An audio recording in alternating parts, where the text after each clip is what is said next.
pessoal, sou o nutricionista Rafael Soares. Sou nutricionista Marco Jardim. Bom, hoje nós vamos falar sobre a utilização de carboidrato durante o exercício de endurance. E aí, Marquinhos, quais são as recomendações que um atleta de endurance deve consumir? Então, Rafa, a gente já conhece muito bem, já falamos diversas vezes sobre isso, que o carboidrato é a nossa principal fonte de energia e ele está diretamente ligado à melhora do desempenho, principalmente nesses exercícios de endurance, né? E a falta desse carboidrato, principalmente durante o exercício, pode comprometer a performance e o desempenho desses atletas, né? E a gente tem algumas recomendações, né, que alguns estudos nos mostram, de consumo de carboidrato durante o exercício. Você sabe me dizer quais são essas recomendações? Sim, e o interessante é que é uma dúvida muito recorrente dos atletas, E né? saber qual é a quantidade correta de se utilizar, né, dependendo do Justamente, exercício. porque normalmente esses atletas de endurance, Marquinhos, é muito comum, tá? Acabar não consumindo a quantidade adequada de carboidrato ao longo desse treino, né? O que normalmente eles fazem é talvez só uma hidratação, uma simples hidratação, e às vezes uma parada ou outra que vai acabar consumindo alguma fonte de E carboidrato. acaba esquecendo daquele aporte energético para conseguir manter a performance durante o Isso. exercício, né? Principalmente aqueles que são de alta intensidade, né? Esses que devem ter mais cuidado ainda, né? Ao longo do vídeo aqui nós vamos falar um pouquinho quais as recomendações ideal, né? Eu vou falar agora um pouquinho sobre isso, porque esses caras que são de alta intensidade, ele precisa de uma recomendação um pouquinho melhor. E quando a gente fala de exercício de endurance, né, a gente sempre imagina que são exercícios longos, né, que tem uma duração relativamente longa. Sim, Principalmente quando a gente fala de corrida, bike, triatlo, né, esses esportes que geralmente têm uma duração grande, sim. se faz necessária a utilização do carboidrato Até, durante o exercício, até né? porque essas atividades podem demorar de meia hora até 12, 13, 14, até Exatamente. 17 horas uma prova dessa, Sim. né? Então a gente tem sim algumas recomendações ao longo desse percurso, né, desse tempo, que a gente deve consumir. Então se você treina de 30 a 75 minutos, pequenas quantidades ou nenhuma, talvez um bochecho, tá? Isso pode te ajudar visando performance. Quando a gente fala desse bowl shift, né, vai lembrar que existem algumas soluções, né, que contêm Isso, carboidrato que a pessoa simplesmente coloca na boca, faz ali o bochecho e joga fora. E essa isso. pequena quantidade de carboidrato que entrou em contato ali com a nossa boca já às Já é o vezes já é suficiente, suficiente para suprir, né, uma demanda de energia perfeito. Aí de 1 a 2 horas, 30 gramas de carboidrato por hora. a partir da primeira hora, né? Isso, a partir da primeira hora, consumir 30 gramas de carboidrato. De 2 a 3 horas, 60 gramas de carboidrato por hora. Tá? E aí, acima de 3 horas, que é o mais interessante, que a gente tem que consumir 90 gramas de carboidrato por hora. A gente já aumentou 50% basicamente aí, de 60, né, para Sim, 90 gramas. É uma quantidade bem relevante, né, até difícil de atingir.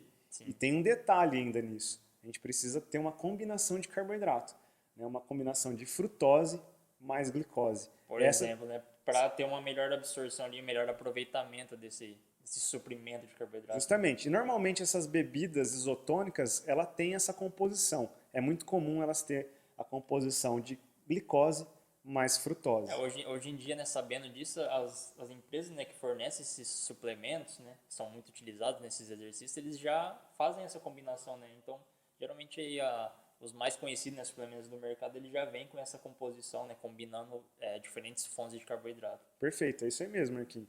E aí, o interessante é que essas quantidades, né, de 30 gramas, 60 gramas, 90 gramas, elas podem mudar porque elas devem ser ajustadas de acordo com a intensidade de cada pessoa. Com Tá? certeza. Isso não é uma regra. Sim. Tá? Isso não é uma regra. Então a gente tem que ver qual que é a intensidade desse atleta. Não Vai, necessariamente ele vai atingir as 90 gramas de carboidrato. corretamente, vai muito da tolerância de cada indivíduo, né? Alguns Justamente. indivíduos toleram uma quantidade maior de carboidrato, outros não. Até, inclusive, a gente sempre fala que isso tem que ser testado, né, antes, durante um treinamento, por exemplo, do que já utilizar essa estratégia em uma competição, por exemplo. Justamente, a gente não pode arriscar nada durante a competição. Se a gente arriscar o consumo errado de carboidrato ao longo de uma competição, pode dar tudo errado. Pode ter alguns efeitos adversos aí. Sim, você pode perder uma competição ou você pode deixar de participar dessa competição por às vezes uma pequena quantidade de consumo de carboidrato errado. Exatamente. Marquinhos, a gente está falando aqui dessas quantidades, mas a gente precisa saber quais são as fontes de carboidrato para a gente colocar durante essa competição ou durante um treinamento. Principalmente quando a gente fala da utilização intra-treino, né, durante o exercício, a gente tem que pensar na praticidade.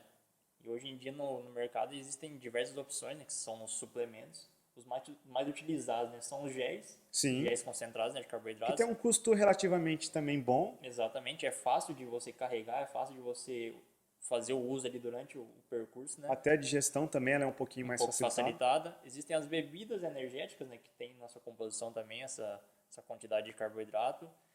Existem umas barrinhas, né, as power bars, que são as barrinhas de energia, né, que tem uma grande quantidade de carboidrato. Pensando também em palatabilidade, a gente tem muitas pessoas que utilizam o mel, aqueles sachezinhos de mel, paçoca, rapadura, bananinha. E existe uma infinidade de alimentos que podem ser consumidos também. Porém, é aquela questão, né? Aumenta um pouquinho a dificuldade de você ter que mastigar, né? E tirar, desembalar, exatamente. Alguma coisa nesse sentido. Então, né? os suplementos, principalmente os líquidos, né? Facilitam ali a utilização durante o exercício. Então, pessoal, é muito importante testar qualquer coisa antes de uma competição, tá? Exatamente.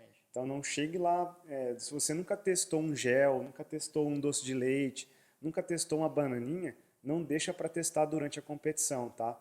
Conversa com o seu nutricionista, pede para ele adequar a sua ingestão de carboidrato ao longo do seu treinamento para você ter uma melhor performance. Exatamente. Então, como o Rafa enfatizou, né, é sempre importante conversar com um profissional aí para ele entender, né, as suas necessidades e fazer a prescrição ali de acordo com aquilo que você vai precisar. E não colocar nada a mais nem a menos, né? Justamente. Então, sempre procure um profissional aí e continue nos acompanhando. Pessoal, gostou do vídeo? Dá aquele like, se inscreva no nosso canal, dá uma forcinha pra gente. E a gente tem uma meta de atingir 100 inscritos. Falta um pouquinho só. Se inscrevam aí, ajuda a gente. Valeu, galera. Até a próxima. Valeu, até a próxima.